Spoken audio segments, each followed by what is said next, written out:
আসসালামু আলাইকুম দর্শক বন্ধুরা, যে সকল ইউটিউবাররা ইউটিউবের মাধ্যমে টাকা আর্ন করছেন তাদের জন্য আজকের ভিডিওটি অনেক বেশি গুরুত্বপূর্ণ। এর কারণ হচ্ছে আজ আমি কথা বলবো গুগল অ্যাডসেন্স সম্পর্কে। প্রতি মাসে যারা আর্ন করছেন তাদের অনেক প্রশ্ন থাকে, অনেক কোশ্চেন, যে কোশ্চেনগুলোর উত্তর হয়তো বা দেওয়া হয় না, বা আমাকে অনেকে মেসেজ করে থাকে ফেসবুক, ইনস্টাগ্রামে, তারা আমাকে বিভিন্ন ধরনের কোশ্চেন করে থাকে। সেখানে সবসময় সেই উত্তরগুলো দেওয়া হয় না। সেই সকল উত্তরগুলো আজকের ভিডিওতে ইনশাআল্লাহ পেয়ে যাবেন। গুগল অ্যাডসেন্স নিয়ে খুঁটিনাটি সব ধরনের তথ্য থাকছে আজকের এই ভিডিওটিতে। এবং আজকের এই ভিডিওতে আমি চেষ্টা করব গুগল অ্যাডসেন্সের প্রাইভেসি মেকানিজম, গুগল অ্যাডসেন্সের রুলস, কোন কোন রুলস ভায়োলেশন করা যাবে না, কোন কোন রুলস ভায়োলেশন করলে সমস্যা হতে পারে আপনার চ্যানেলের, কোন কোন রুলসের কারণে আপনার টাকা পেতেও দেরি হতে পারে, বিস্তারিত তুলে ধরবো। একই সাথে কয়টি অ্যাডসেন্স অ্যাকাউন্ট ওপেন করা যাবে, বা ওপেন করা কি ঠিক, বা একই সাথে 4-5টি গুগল অ্যাডসেন্স অ্যাকাউন্ট কি ক্রিয়েট করা যাবে। আমি এর আগের ভিডিওতে এগুলো নিয়েও বিস্তারিত তুলে ধরেছিলাম। তবে আজকের এই ভিডিওতে কমপ্লিট একটি প্যাকেজ পাবেন যেখানে গুগল অ্যাডসেন্স নিয়ে পুরোপুরি ডিসকাস করা হবে। এবং একই সাথে আজকে আমি তুলে ধরবো যে গুগল অ্যাডসেন্সের অ্যাকাউন্টের নাম কি পরিবর্তন করা যায় কিনা, ওনারশিপ পরিবর্তন হয় কিনা, আপনার মালিকানাকে পরিবর্তন করা যাবে কিনা, বিস্তারিত। এবং দর্শক বন্ধুরা, প্রতিবারের মতো বলে রাখছি, যদি আপনি আমাদের নতুন দর্শক হয়ে থাকেন তাহলে কিন্তু সাবস্ক্রাইব করতে ভুলবেন না এরকম ভিডিও পেতে। আর যদি অলরেডি সাবস্ক্রাইব করে থাকুন, আপনাকে অসংখ্য ধন্যবাদ। ফার্স্ট অফ অল, অনেকেই কোশ্চেন করে থাকে যে গুগল অ্যাডসেন্স অ্যাকাউন্ট কয়টি ক্রিয়েট করা যাবে। বেসিক্যালি আপনারা যারা ইউটিউবের মাধ্যমে টাকা আর্ন করছেন তারা সবাই জানেন আমরা ইউটিউব থেকে যে টাকাটা পেয়ে থাকি সেটা কিন্তু গুগল অ্যাডসেন্সের মাধ্যমেই। গুগল যে কোম্পানি, সেই কোম্পানির একটি মাধ্যম হচ্ছে গুগল অ্যাডসেন্স। ইউটিউব কিন্তু আলাদা একটি প্ল্যাটফর্ম, ইউটিউব হচ্ছে আলাদা একটি মাধ্যম, ইউটিউব আলাদা মিডিয়া, ইউটিউব আলাদা কোম্পানি। কিন্তু গুগল হচ্ছে ডিফারেন্ট কোম্পানি। গুগলের সাথে ইউটিউবের কোনো রিলেশন নেই, কিন্তু এই দুটি কোম্পানি কিন্তু একত্রে কাজ করছে, একসাথে কাজ করছে। ঠিক কখন? যখন আপনি এলিজিবল হয়ে যাবেন মনিটাইজেশনের জন্য। যখন গুগল অ্যাডসেন্সের তারা মনে করবে যে আপনাকে তারা অ্যাডভার্টাইজ দেওয়ার মতো একটা ক্রাইটেরিয়া হয়েছে, যদিও বর্তমানে অ্যাডভার্টাইজ এমনিতে প্রোভাইড করা হয়, যাদের চ্যানেল মনিটাইজেশন না তাদেরও আসে, তাও যখন ইউটিউব মনে করবে যে আপনি একদম এলিজিবল হয়ে গিয়েছেন, যে সবসময় আপনাকে অ্যাডভার্টাইজ প্রোভাইড করবে আপনার ভিডিওতে এবং একই সাথে আপনাকে টাকা দিবে প্রতি মাসে সেই অ্যাডভার্টাইজের কারণে, সেটার জন্য আপনারা সবাই জানেন 4000 ঘন্টা ওয়াচ টাইম, 1000 সাবস্ক্রাইবার প্রয়োজন। একই সাথে হচ্ছে আপনাকে কিছু রুলস অ্যান্ড রেগুলেশন মেনে চলতে হবে। গুগল অ্যাডসেন্সের গাইডলাইন, গুগল অ্যাডসেন্সের নিয়মকানুনগুলো যদি মেনে চলতে পারেন তাহলে কিন্তু প্রতি মাসে আপনি সঠিকভাবে টাকাটা আয় করতে পারবেন। আর না হলে কিন্তু আপনি সে টাকাটা আয় করতে পারবেন না। কিছু রুলস আছে, কিছু নিয়মকানুন আছে, যেমন অনেকে কিন্তু নাম পরিবর্তন করে দেয় গুগল অ্যাডসেন্সের, অনেকে অ্যাড্রেস পরিবর্তন করে দেয়, অনেকে ব্যাঙ্ক অ্যাকাউন্ট পরিবর্তন করে দেয়। অনেকের কোশ্চেন থাকে যে ভাইয়া আমার চ্যানেলের মনিটাইজেশনটি কি অফ হয়ে যাবে, বা এটা কি কোনো সমস্যা, বা গুগল অ্যাডসেন্স কি এটা পছন্দ করে না। সবই থাকছে আজকের ভিডিওতে, সেই জন্য পুরো ভিডিওটি অবশ্যই বন্ধুরা না টেনে দেখতে হবে। আমার না টেনে দেখার অনুরোধ, কারণ অনেকে দেখে যে পুরো ভিডিও টেনে দেখে কি হয়, টেনে দেখলে দেখা যায় যে অনেক কিছু কিন্তু আমরা মিস করে যাই।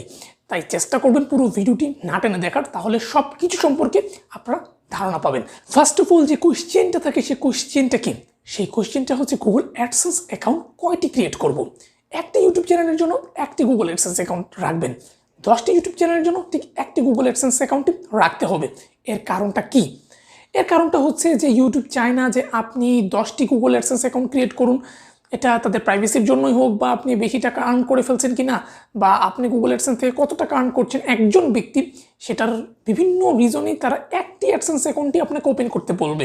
আপনার যতটি ইউটিউব চ্যানেলই থাকুক, এটা একটা কমন কোয়েশ্চেন, তাই এই উত্তরটা একবারে দিয়ে দিলাম যে একটি বা 10টি ইউটিউব চ্যানেলের জন্য একজন ব্যক্তির নামে একটি গুগল অ্যাডসেন্স অ্যাকাউন্টই থাকতে হবে। একই ঠিকানায় একই ব্যক্তির নামে দ্বিতীয় কোনো অ্যাডসেন্স অ্যাকাউন্ট থাকলে কিন্তু দুটি অফ হয়ে যেতে পারে, অথবা সেকেন্ড যেটির জন্য আপনি অ্যাপ্লাই করবেন আপনাকে মনিটাইজেশন দিবে না, তখন আপনি অনেক হ্যাসেলে পড়ে যেতে পারেন। আপনার ধরুন একটি চ্যানেল মনিটাইজেশন হয়ে গিয়েছে, আপনি গুগল অ্যাডসেন্সের মাধ্যমে একটি অ্যাডসেন্স অ্যাকাউন্ট ওপেন করেছেন এবং আপনি চাচ্ছেন আরেকটি ইউটিউব চ্যানেল গ্রো করে আরেকটি গুগল অ্যাডসেন্স অ্যাকাউন্ট ওপেন করতেন, এটা কোনোদিনও করবেন না।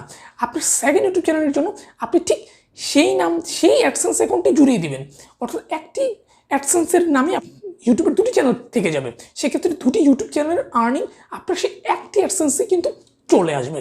এটা খুব গুরুত্বপূর্ণ একটি জিনিস। যারা আর্ন করছেন ইউটিউবের মাধ্যমে তারা দেখা যায় সেকেন্ড ইউটিউব চ্যানেলটি আরও একটি গুগল অ্যাডসেন্স অ্যাকাউন্ট ওপেন করার চেষ্টা করেন, সেম নামে সেম অ্যাড্রেসে। হ্যাঁ, এখানে বলে রাখা ভালো, আপনি যদি ভিন্ন অ্যাড্রেস ভিন্ন নামে করতে চান সেক্ষেত্রে দ্যাটস গ্রেট, ভিন্ন নামে আপনি আরেকটি অ্যাকাউন্ট খুলতেই পারেন। তবে অবশ্যই এখানে মনে রাখতে হবে তারা কিন্তু আমাদের যে আইপি অ্যাড্রেস সেটা কিন্তু ট্র্যাক করতে পারে। তাই আপনারা চেষ্টা করবেন ভিন্ন ওয়াইফাই, ভিন্ন ডাটা কানেকশনে নতুন অ্যাকাউন্টটি খুলতে ভিন্ন নামে ভিন্ন অ্যাড্রেসে ভিন্ন ঠিকানায় একই ঠিকানা দিলে কিন্তু আপনাকে মনিটাইজেশন দিবে না, আপনি অনেক ঝামেলায় পড়ে যেতে পারেন। সেক্ষেত্রে দর্শক বন্ধুরা বুঝতে পারছেন যে একটি অ্যাডসেন্স অ্যাকাউন্টটি ওপেন রাখতে হবে, একটি ইউটিউব চ্যানেলের ক্ষেত্রে, দুটি ইউটিউব চ্যানেলের ক্ষেত্রে একই ব্যক্তির নামে একটি অ্যাডসেন্স অ্যাকাউন্ট।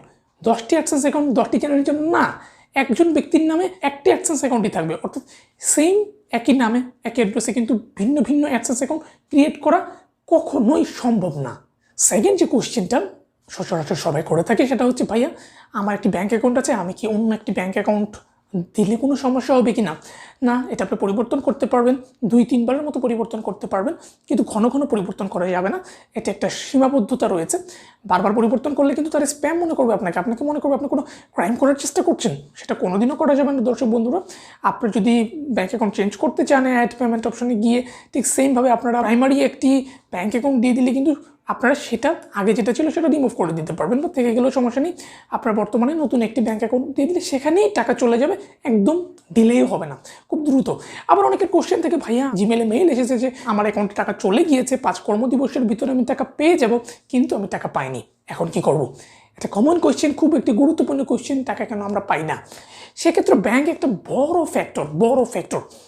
বাংলাদেশে কিছু জনপ্রিয় ব্যাংক রয়েছে, বা যে সকল ব্যাংক থেকে গুগল অ্যাডসেন্সে অলরেডি টাকা চলে আসে, যেমন অনেকেই অ্যাডসেন্স অ্যাকাউন্টে টাকা পাচ্ছে যে সকল ব্যাঙ্কগুলো, সেগুলো আপনারা যদি most popular bank in Bangladesh লিখেই গুগলে সার্চ দেন পেয়ে যাবেন। টপ 10-এর ভিতরে যে সকল ব্যাঙ্কগুলো রয়েছে সেই সকল ব্যাঙ্কে আপনারা আপনাদের টাকাগুলো পৌঁছানোর জন্য সেই সকল ব্যাঙ্ক অ্যাকাউন্টটি কিন্তু অ্যাড করবেন। আমরা অনেকে বিভিন্ন এমন নাম না জানা কিছু ব্যাঙ্ক আমরা অ্যাড করে ফেলি, বা কোনো প্রমিনেন্ট না, বা যে সকল ব্যাঙ্কে কোনোদিনও গুগল অ্যাডসেন্সের টাকা আসেনি সেই সকল ব্যাঙ্ক আমরা দিয়ে দিই। তো এটা একটা বড় সমস্যা। এটার কারণ কি? কারণ এই সকল ব্যাঙ্কে কোনোদিনও অ্যাডসেন্সের টাকা আসেনি, তো সেখানে আসলে তারা বলে যে আপনারা বাংলাদেশ ব্যাংকের সাথে যোগাযোগ করুন, সেখানে টাকা চলে এসেছে, আমরা পাইনি। বিভিন্ন ধরনের কোশ্চেন বা বিভিন্ন ধরনের প্রশ্ন তারা করে থাকে যে আপনার কোথা থেকে টাকা আসবে, আপনার প্রমাণ দেখান, আপনার ট্যাক্সের রিসিপ্ট দেখান, বিভিন্ন ধরনের কোশ্চেন। তো সেক্ষেত্রে আমরা কিছু প্রমিনেন্ট ব্যাঙ্ক বাংলাদেশের ভিতরে যারা আছেন, বাংলাদেশের কিছু প্রমিনেন্ট ব্যাঙ্কে দিবেন, টপ 10 কিংবা টপ 5-এর যে সকল ব্যাঙ্ক রয়েছে সেক্ষেত্রে। আর বাংলাদেশে যারা রয়েছে, বাংলাদেশের ভাই বোনেরা, তাদের জন্য যে সকল টপ 5-এ যে সকল ব্যাঙ্কগুলো রয়েছে আমি দেখেছি, সেগুলোর মধ্যে খুব দ্রুত টাকা চলে আসে কিন্তু ডাচ বাংলা ব্যাংকে, একই সাথে ইসলামী ব্যাংকে। এই দুটি ব্যাংকে মূলত খুব দ্রুতই টাকা চলে আসে, এবং আরও কিছু ব্যাংক রয়েছে টপ 10-এর ভিতরে যে সকল ব্যাংক রয়েছে বাংলাদেশে, সেই সকল ব্যাংকগুলো দেওয়ার চেষ্টা করবেন। বিশেষ করে ইউটিউবাররা ডাচ বাংলা ব্যাংক এবং আরেকটি হচ্ছে ইসলামী ব্যাংক, এই দুটি ব্যাংকেই তারা টাকা নিয়ে থাকে। এই দুটি ব্যাংকেই একদম এক্সাক্ট টাইমে টাকাটা চলে আসে, খুবই দ্রুত আপনাকে মেসেজের মাধ্যমে জানিয়ে যেতে আপনার ব্যাংক অ্যাকাউন্টে টাকা চলে এসেছে। দর্শক বন্ধুরা বুঝতে পারছেন যে অ্যাডসেন্স অ্যাকাউন্টে আপনারা কোন ব্যাংকে দিলে খুব দ্রুত টাকা চলে আসে। তো সুইফট কোডটা ঠিকভাবে যদি বসাতে পারেন, আপনার ব্যাংক নেমটা যদি ঠিকভাবে বসাতে পারেন, আপনার অ্যাকাউন্ট নাম্বারটা যদি ঠিকভাবে বসাতে পারেন, আপনার টাকা খুব একটা দেরি কিন্তু করবে না। তারা বলে দেয় 5 কর্মদিবস, আমার দেখা যায় 2 কর্মদিবসের ভিতরে আলহামদুলিল্লাহ টাকাটা চলে আসে। তো আপনাদেরকে যেটা বললাম, অবশ্যই প্রমিনেন্ট ব্যাংক হতে হবে, যে সকল ব্যাংকে সবসময় সচরাচর গুগল অ্যাডসেন্সের টাকা চলে আসে, বিদেশ থেকে টাকা খুব দ্রুত চলে আসে, সে সকল ব্যাংকগুলো দেওয়ার চেষ্টা করবেন। এরকম অনেকেই কিছু সমস্যার মধ্যে দিয়ে পড়েছে, তারা আমাকে ফোন করেছে, তারা এমন কিছু ব্যাংকে দিয়েছে, ব্যাংকগুলো মোটামুটি পরিচিত ব্যাংক, তাও তারা সমস্যার সম্মুখীন হচ্ছে, কারণ এই সকল ব্যাংকের অ্যাকাউন্টে তারা বিভিন্ন ঝামেলা করে থাকে যে এটা কোথা থেকে এসেছে, টাকা কি আদৌ না আমরা পাইনি, আপনার বিভিন্ন ধরনের কোশ্চেন তারা করে, তারপর বলে আপনার হেড অফিসে যোগাযোগ করুন, সেখানে টাকা জমা এসেছে, সেখানে আপনাদের প্রুফ দিতে হবে, অনেক কোশ্চেন। কিন্তু যে সকল ব্যাংক, যেমন ডাচ বাংলা ব্যাংক, ইসলামী ব্যাংক, আরও কিছু ব্যাংক আছে, আপনারা গুগল সার্চ করে দেখে নেবেন। আপাতত এই দুটি ব্যাংকের নাম আমার মনে আসছে, এবং এই দুটি ব্যাংকে মূলত ইউটিউবাররা সবসময় দিয়ে থাকে, এবং সে সকল ব্যাংকে খুব দ্রুতই টাকা চলে আসে। পূবালী ব্যাংক রয়েছে, সেখানেও দিতে পারেন আপনারা। আরও কিছু ব্যাংক রয়েছে, সে সকল ব্যাংকে দিলেও কিন্তু খুব দ্রুত টাকা চলে আসে। আপনার সুইফট কোডটা ঠিকভাবে দিতে হবে। তো দর্শক বন্ধুরা, গুগল অ্যাডসেন্সের খুঁটিনাটি সব আজকের ভিডিওতে জানতে পারলেন। মূলত আমার এই চ্যানেলের লক্ষ্য উদ্দেশ্য হচ্ছে নতুন ইউটিউবারদের সহায়তা করা, ইউটিউবারদের কোনো প্রশ্ন, তাদেরকে সেই প্রশ্নগুলোর উত্তর দেওয়া, নতুন ইউটিউবারদের বিভিন্নভাবে YouTube related tips and tricks দেওয়া, ইউটিউব মার্কেটিং রিলেটেড ইনফরমেশন দেওয়া, এইটি হচ্ছে মূলত আমার এই চ্যানেলের মূল লক্ষ্য উদ্দেশ্য। এরকম আরও কী ভিডিও পেতে চান তা অবশ্যই আমাকে কমেন্ট সেকশনে করতে পারেন, এবং এই বিষয়ে যদি কারো কোনো কোশ্চেন থাকে সেটাও আমাকে করতে পারেন, আমি চেষ্টা করবো সেই সকল প্রশ্নগুলোর উত্তর দিয়ে দেওয়ার। এছাড়া দেখা হচ্ছে বন্ধুরা নেক্সট ভিডিওতে কী থাকছে সেটা অবশ্যই আমাকে কমেন্ট করে জানাবেন যে নেক্সট ভিডিওতে আপনারা কোন ধরনের ভিডিও পেতে চান। আমি কীভাবে বুঝবো আমার ভিডিওটা আপনাদের ভালো লাগছে, পছন্দ করছেন। এই ভিডিওতে আমার লক্ষ্য হচ্ছে 100 লাইক। 100 লাইক যদি আপনারা ফিল আপ করতে পারেন, আমি বুঝতে পারবো যে আপনাদের আমার ভিডিওটি পছন্দ হচ্ছে, তাহলে আমি উৎসাহিত হব নেক্সট ভিডিওটি তৈরি করার। আমার অনেক ভিডিও পাবেন আপনারা YouTube related tips and tricks নিয়ে, বিভিন্ন ধরনের ইনফরমেশন নিয়ে গুগল অ্যাডসেন্স থেকে শুরু করে সাবস্ক্রাইবার্স থেকে শুরু করে ইউটিউব মার্কেটিং রিলেটেড ভিডিও থেকে শুরু করে সব ধরনের ভিডিও পেয়ে যাচ্ছেন ইনশাআল্লাহ এই চ্যানেলটিতে। দেখা হচ্ছে নেক্সট ভিডিওতে, সে পর্যন্ত সবাই ভালো থাকুন, সুস্থ থাকুন। আসসালামু আলাইকুম।